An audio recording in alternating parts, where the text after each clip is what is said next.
Dios le bendiga, amados hermanos. Nuevamente estamos aquí reunidos, ¿verdad? Para ampliar un poquito el tema que estamos tratando de Mateo capítulo 18 con respecto a lo que algunos teólogos han llamado la disciplina de los cristianos o cómo disciplinar en la iglesia, donde vimos tres acciones o tres actitudes a tomar con respecto a restablecer la comunión y las relaciones dentro de la iglesia.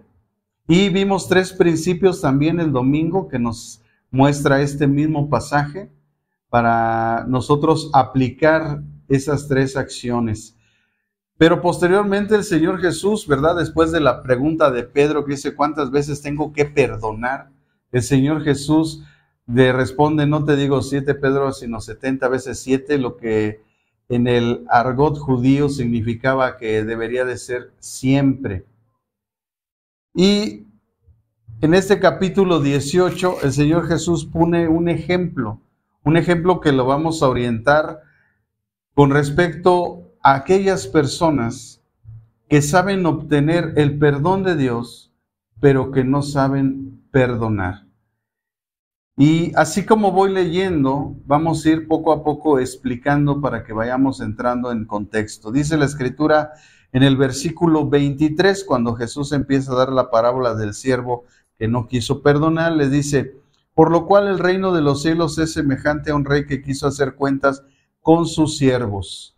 Lo cual quiere decir, amados hermanos, que el Señor tiene un tiempo determinado donde va a hacer cuentas con todos y cada uno de nosotros. El verso 24 dice, cuando comenzó a hacer cuentas, le fue presentado uno que le debía 10,000 talentos. Un talento equivalía a 6,000 denarios,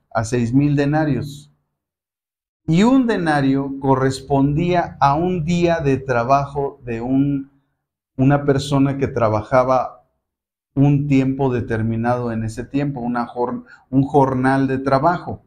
Así es que 10,000 talentos eran 60 millones de talentos. 60 millones de talentos era la deuda de este hombre, que eran 10,000 talentos. 60 millones de talentos multiplicados por 6,000 denarios era una cuenta realmente impagable. Dice el versículo 25, a este como no pudo pagar, ordenó su señor venderlo junto con su mujer e hijos y todo lo que tenía para que se le pagara la deuda. Quiere decir entonces, mis hermanos, que el juez de la tierra, el Señor justo, siempre Él va a aplicar la justicia con quien se requiera. Creo que la mayor deuda que tú y yo tenemos es con nuestro Señor Jesucristo. Él quien pagó por todos nosotros, y yo creo que la deuda que tenemos con Él es impagable. Él ha perdonado todos nuestros pecados, todas nuestras ofensas, todas nuestras iniquidades, todas nuestras rebeldías, todos nuestros malos pensamientos, nuestras malas acciones y nuestras malas actitudes. No tenemos realmente nosotros cómo pagarle a Él. En consecuencia, este juez justo, ¿verdad? Pudiéndonos haber condenado eternamente, Él por su misericordia nos dio la oportunidad de poder llevar a cabo el pago de la deuda por medio de nuestro Señor Jesucristo. Y en este contexto, a este hombre que no tenía cómo pagar la deuda, dice el versículo 26, entonces aquel siervo postrado le suplicaba diciendo, Señor, ten paciencia conmigo y yo te lo pagaré todo. Y esa es la actitud que tienen todos aquellos que saben obtener de parte de Dios el perdón, pero que, como vamos a ver más adelante, muchas veces aún ellos no saben perdonar. Dice la Escritura después, el Señor de aquel siervo fue movido a misericordia. Como sabemos en la Biblia, como Jesús estaba hablando del reino de los cielos y dijo que era semejante el reino de los cielos a un rey que quiso hacer cuentas con sus siervos, estamos viendo claramente que Dios va a hacer cuentas con nosotros y lo que mueve a Él para que las cosas en nuestra vida cambien es su misericordia. La misericordia de Dios siempre está presente en la vida de todos aquellos que la buscan. Y este hombre pudo obtener la misericordia de este rey, pero como vamos a ver, él actuó de una forma contraria al principio que el Señor le había enseñado. Entonces el Señor de aquel siervo fue movido de misericordia, lo soltó y le perdonó la deuda.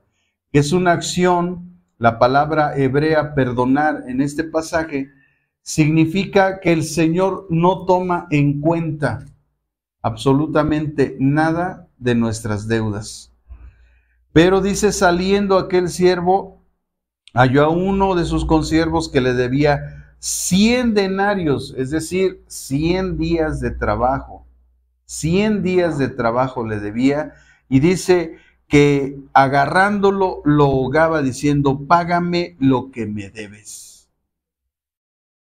Y esa es la actitud de aquellas personas que saben obtener el perdón de Dios, pero que ellos no saben perdonar. Es una actitud reprobable. Por eso el Señor actuó de la forma que inmediatamente vamos a ver. Dice la Escritura, pero él no quiso, sino que fue y lo echó en la cárcel hasta que le pagara la deuda. Viendo sus consiervos lo que pasaba, se entristecieron mucho y fueron y se lo refirieron a su señor todo lo que había pasado. A veces nuestras acciones nos llevan a que otras personas las conozcan y ellos comuniquen las malas obras que estamos haciendo, y muchas veces tachamos a las personas de que ellos vinieron a decir cosas que nosotros hemos hecho mal, cuando solamente es el resultado de nuestras malas acciones.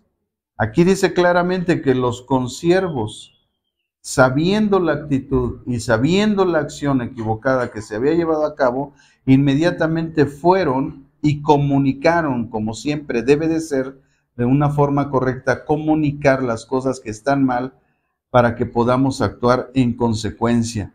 Y dice que entonces fueron y comunicaron todo lo que había pasado. Entonces, llamándolo su señor, le dijo, siervo malvado, toda aquella deuda te perdoné porque me rogaste. ¿No debías tú también tener misericordia de tu consiervo como yo tuve misericordia de ti? Eso es lo que realmente Dios siempre espera de nosotros. Que nosotros tengamos la capacidad de aplicar la misericordia, sobre todo cuando nosotros la hemos recibido. Pero aquí ocurre un gran problema porque nosotros como seres humanos no hemos aprendido a aplicar la misericordia sabiendo que Dios nos ha perdonado todo. Y cuando tenemos algún problema con un hermano, cuando tenemos problemas con alguna persona, resulta que no queremos perdonar. Entonces, eso lo único que va a ocasionar, según la Biblia, es el juicio de Dios. Porque tenemos un juez justo y Él jamás va a tomar por inocente al culpable, sobre todo cuando Él ha recibido un favor directo de parte de Dios. ¿Cuántos de nosotros no hemos recibido una bendición de parte de Dios? ¿Cuántos de nosotros, cuando nos hemos equivocado, no hemos perdido a Dios perdón y Él nos ha perdonado? Pero ¿cuántas veces nosotros hemos perdonado a aquellos que tienen una deuda con nosotros? Es por eso que me dio mucho gusto el domingo que mucha gente tuviera la calidad moral y el valor moral de pasar al frente y perdonar deudas. Muchas de ellas fueron económicas con sus hermanos, y eso es lo que se debe de aplicar en la iglesia. Por eso les decía yo que muchos judíos por eso son prosperados, porque ellos tienen un día donde ellos cancelan toda deuda. Y yo creo que en todas las iglesias debería de existir un día donde pudiéramos nosotros hacer, tomando como ejemplo este pasaje u otro pasaje, y poder cancelar las deudas. Sería glorioso, sería de mucha bendición para muchas iglesias si tuviéramos esta capacidad. Pero me dio gozo llegar a esa instancia de este pasaje y poderlo aplicar en la iglesia y poder ver la respuesta de todos y cada uno de aquellas personas que están comprometidas con el Señor y que pudieron tomar la decisión de perdonar deudas económicas o de situaciones personales, incluso matrimoniales, y pudieran arreglar sus diferencias. Eso es de bendición para todas las iglesias. Dice la Escritura posteriormente que nosotros debemos de hacer lo mismo. Ese fue el reclamo del rey a aquella persona, a su siervo, le dijo, tú debiste de haber hecho lo mismo. Porque cuando nosotros recibimos un favor de Dios, debemos de tener la capacidad de aplicar ese mismo favor a otras personas.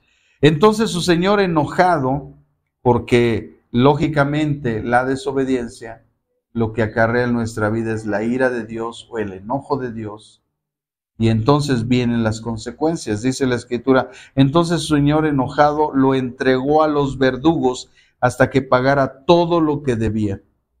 Y entonces dice Jesús, en esa frase espiritual que nosotros debemos hoy aprender, dice, así también mi Padre Celestial hará con vosotros si no perdonáis. Y vean esto, hermanos, dice, de todo corazón. Cada uno a su hermano sus ofensas. Mateo 6:14, el Señor Jesús, cuando está dictando la ley moral, dice la Escritura, por tanto, si perdonáis a los hombres sus ofensas, os perdonará también a vosotros vuestro Padre Celestial. Pero si no perdonáis sus ofensas a los hombres, tampoco vuestro Padre os perdonará vuestras ofensas o vuestras deudas. Esos son los principios, amados hermanos, que este pasaje nos enseña para que nosotros podamos aplicar esos principios no solamente personalmente, sino también dentro de la iglesia. Que podamos entender que hay hermanos que están apenas avanzando en su proceso de santificación, en su proceso de crecimiento, desarrollo y madurez espiritual, y que sepamos discernir. Claro que hay personas que llevan 10 o 15 años en la iglesia, y el primer paso o el principio más básico que la Escritura nos enseña, no lo saben aplicar. Yo siempre he dicho que la persona más espiritual es la persona que tiene más capacidad de perdonar. No es la persona que más ora, no es la persona más carismática en hablar, no es la que más lee, es la persona que tiene más capacidad de perdonar. Esa es la persona más espiritual dentro de una iglesia. Si alguien quiere ser espiritual en una iglesia, tiene que tener esa capacidad, porque ese es el ejemplo que Jesús nos dejó. Así es que cuando nosotros tengamos una deuda, una situación con un hermano, con una hermana dentro de la iglesia, debemos, si estamos en Cristo, tener la capacidad, porque el Espíritu Santo es el que nos da la fortaleza, nos da la capacidad, nos da incluso la paz en nuestro corazón, para que nosotros tengamos ese poder para poder perdonar a aquellos que nos han ofendido. En este ejemplo, nosotros vimos claramente que el Señor manda que aquellos que se sienten lastimados son los que tienen que buscar la reconciliación. Una actitud diferente a esa, dice la Escritura, que la persona, después de haber de ser reconvenido por una persona, aquel que fue ofendido, y después de ser reconvenido por 2 o 3 testigos y no se quiera corregir, y después de comunicarlo a la iglesia, que es el cuerpo de Cristo, y no se quiera corregir, dice la Escritura que entonces debemos de tomar a la persona como un gentil y un publicano. ¿Por qué gentil? Porque es la gente que no conoce de Dios. Realmente lo que se está descubriendo en esa persona es que es una persona que realmente no ha conocido a Dios. Y publicano porque ha traicionado su fe, ha traicionado a sus hermanos y ha traicionado a aquellos que, como nosotros sabemos, somos un cuerpo en Cristo. Esa es la disciplina que el Señor ha reconvenido en este pasaje, en este capítulo 18, en el cual el Señor nos enseñó también que debemos de tener cuidado con aquellos que son nuevos en la fe, que no los debemos de minimizar, que tenemos que tener mucho cuidado en afectarlos, porque el juicio de Dios para las personas que son tropiezo es muy, muy grave. Así, hermanos, terminamos este domingo el capítulo 18 y yo espero que haya sido de mucha bendición para todos ustedes como lo ha sido para mi vida, pero sobre todo que podamos nosotros aplicarlo cada día de nuestra vida. ¿Hasta cuándo? Hasta que el Señor venga. Amados hermanos, solo les invito a hacer una oración pidiéndole al Señor que nos dé la capacidad de poder nosotros llevar a cabo este proceso en nuestra vida. Sabemos que a veces es difícil porque dejamos que nuestros sentimientos gobiernen nuestra vida, pero yo les garantizo que cuando pedimos la presencia de Dios en nuestra vida, la influencia del Espíritu Santo, Él nos ayuda para que podamos perdonar. Así es que hagamos una oración. Padre, en el nombre de Jesús, te doy gracias por tu bondad y misericordia en mi vida. Te doy gracias, Señor, por tu bondad, tu amor y tu fidelidad. Te pedimos en el nombre de Jesús que seas con nosotros, Señor, en este tiempo y que nos des la fortaleza, el poder y la autoridad, Señor, también para que podamos nosotros cada día en nuestra vida, cuando seamos ofendidos, el poder perdonar. No queremos caer en manos del verdugo, no queremos desobedecerte, no queremos, Señor, actuar sin misericordia, pues tu misericordia no solamente nos ha salvado, sino que día con día, Señor, trae el perdón de nuestros pecados, tu gracia y tu bondad. Señor, gracias por tu amor y tu fidelidad. En esta hora, Señor, te bendecimos, te alabamos y te glorificamos y te damos gracias porque sabemos que tú vas a actuar, tú nos vas a ayudar y nos vas a bendecir. Gracias, Padre, por tu amor y tu fidelidad en el nombre de Jesús. Amén, amén, amén. Gracias, hermanos, que Dios los bendiga. Nos vemos la próxima semana. Bendiciones a todos.